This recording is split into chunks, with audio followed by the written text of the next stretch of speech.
Seja bem-vindo a mais um programa Investidor em Ação com o tecnólogo Gilvan Bueno, que é membro da Comissão Especial de Finanças do CRA-RJ. Tudo bem, Gilvan? Seja bem-vindo.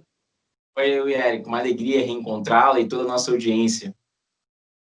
Então, hoje vamos falar sobre as respostas do mercado financeiro ao risco de uma nova onda de pandemia. A gente nem saiu da primeira, né? E já tem o risco de uma nova onda. E vamos começar com um assunto que está literalmente na mesa de todo brasileiro, que é o aumento dos preços dos alimentos, apesar da queda das atividades, mudando o cotidiano das famílias, impactando as famílias. Como que isso aconteceu, Gilvan?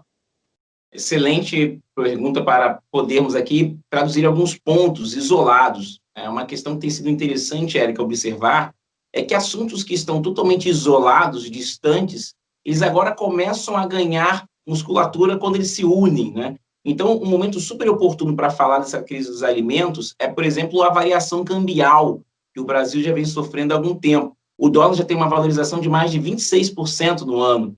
E aí nós podemos perguntar, mas por que isso está interferindo tanto na economia, no preço dos alimentos?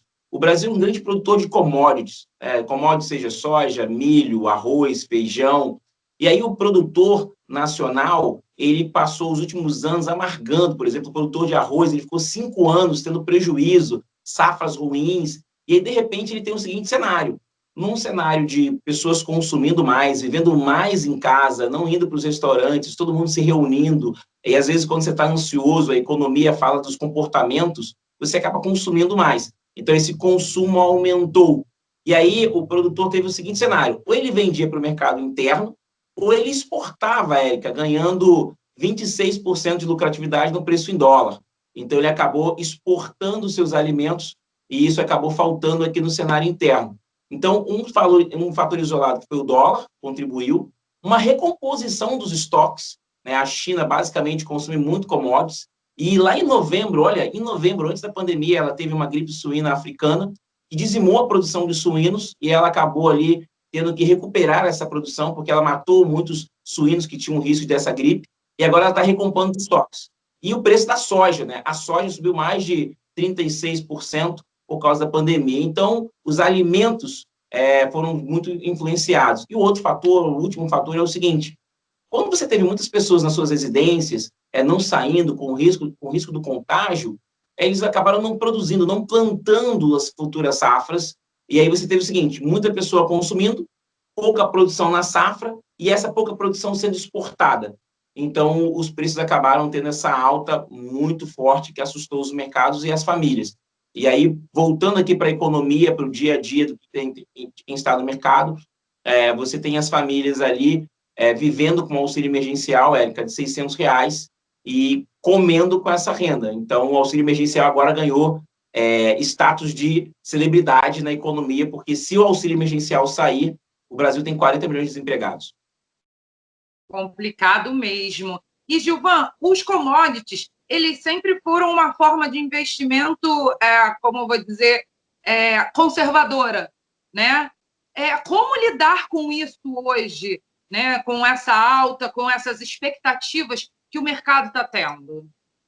Olha, na parte dos investimentos, existe uma coisa chamada contratos futuros de commodities, é como se você negociasse daqui 1 ano, 2 anos, o preço de uma commodity. Isso está muito exemplificado no filme Wall Street, O Dinheiro Nunca Dorme, a famosa história das tulipas, para quem quiser se aprofundar um pouco mais, é um caso muito emblemático. Então, a gente tinha aqui soja, café, arroz, feijão, produções, né, tradicionais que nós temos aqui, que são normalmente negociadas em dólar. Então, quando o dólar se apreciou, consequentemente, essa commodity também se apreciou. Então, no mundo dos investimentos, os investidores podem utilizar os contratos futuros, tá? Agora, no dia a dia da economia, para as pessoas que estão em casa, aqui vai um desafio um pouco maior, aqui vai um pouco da pesquisa, né, de rodar, tentar encontrar promoções. Uma terceira dica aqui é usar compras em grandes atacados, porque você pode chamar sua família e toda a família fazer a compra do mês num grande atacado. E aí as famílias conseguem o impacto. Tentar sair da compra impulsiva que nós acabamos tendo ali, e isso pode ser alguma das medidas. E uma dica que as pessoas estão dando agora é trocar, por exemplo, o arroz e o feijão pelo macarrão. Está muito em destaque atualmente, porque tem o macarrão não teve uma valorização tão forte como o arroz e o feijão. Então, você troca os alimentos ali para você esperar uma reorganização dos preços mediante essa alta que pegou todo mundo de surpresa, não estava no radar, e isso prejudica um pouco a economia, porque se as famílias não têm condição de consumir, Érica, elas acabam tendo necessidades, elas acabam tendo fome, e isso é um problema que o Brasil carrega de muitos anos. Com certeza, muitos anos mesmo. E, Gilvan, e qual o impacto, né, dessas mudanças, dessa futura onda que pode ser que chegue nas empresas? A Europa, basicamente, está sofrendo primeiro, e muitas pessoas estão preocupadas, por exemplo, com o frio. Alguns estudos mostram que o frio acaba aumentando o número dos infectados.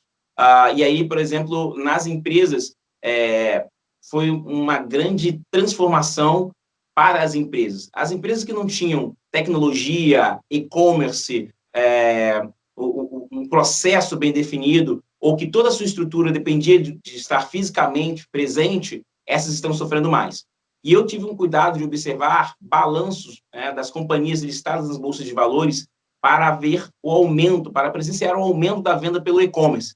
Então, empresas como Natura, Via Varejo, o próprio Pão de Açúcar também teve isso, a Local Web, os bancos digitais, as empresas que vendem digitalmente, por exemplo, como Magazine Luiza e B2W, essas empresas tiveram uma alta muito significativa porque elas usaram os canais de e-commerce. E também usei aqui o dia a dia das empresas, micro e pequenas empresas que utilizam aqueles aplicativos de venda e de entrega, foi o que salvou muitas companhias. Então, as empresas que não usaram a pandemia para tentar aprender vão sofrer um pouco mais, porque hoje, com a segunda onda, essas empresas vão ter uma desvantagem de não ter nenhum processo de vendas. E as empresas que entenderam que a pandemia era uma oportunidade de se reinventar e melhorar os processos, essas vão sair da crise um pouco mais forte, vão conseguir resistir e sair da crise um pouco mais forte.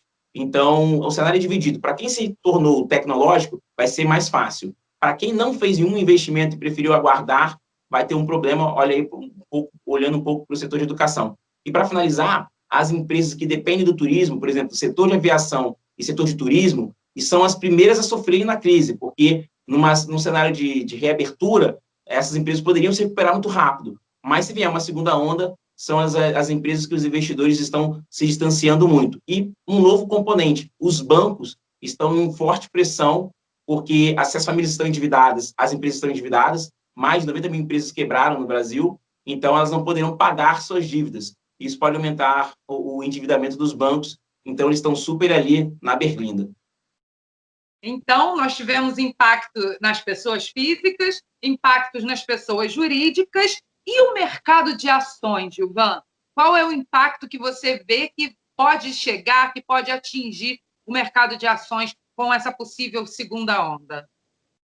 O mercado ele responde de uma forma muito interessante. Quando tem uma vacina que possa surgir no curto prazo, as ações sobem. Então, nos primeiros meses, essa era a principal discussão. E chamava muita atenção porque existia um distanciamento do mundo real e do mercado de ações. Enquanto o mundo real tinha desemprego, desequilíbrio, inconstâncias, empresas quebrando, o mercado de ações disparava. Por exemplo, as ações da Tesla tiveram uma forte valorização, inexplicável, porque nada mudou, não tinha vacina, não tinha nada. Então, muitos investidores acreditavam que tinha ali uma irracionalidade dos preços. E à medida que as pessoas estão enxergando como é que está a economia, por exemplo, o Brasil está sofrendo um pouco porque o Brasil tem o teto de gastos, o Brasil está gastando mais do que arrecada, principalmente através do auxílio emergencial, de outros programas também para manter as famílias assistidas, é importante lembrar disso, é um movimento importante, e o investidor internacional está olhando o seguinte, Brasil, deixa eu ver seus números, olha, seus números não estão muito bons, sua economia está ruim, você está gastando mais que arrecada, a inflação está alta, o desemprego está alto. Então, por exemplo, até o dia 18 de setembro, os investidores tiraram um valor muito significativo de mais de bilhões, de 2 bilhões de reais do mercado de ações brasileiro, e quem está mantendo o mercado brasileiro são os investidores nacionais. E o cenário internacional, você tem olhado muito para as empresas de tecnologia e os países que as empresas estão mais estáveis, com pouco endividamento. Nós tivemos aí, por exemplo, a Latam, a empresa de aviação pedindo recuperação judicial, tivemos a Hertz pedindo recuperação judicial. Hoje, né, essa semana, nós estamos tendo aqui a união da Unidas com a Localiza para tentar sobreviver. Então, as empresas, o investidor de ações, ele tem um cenário novo. Por quê? Na pandemia, de março para cá, o mercado de ações recuperou mais de 50%. Algumas empresas, Érica, dobraram de valor.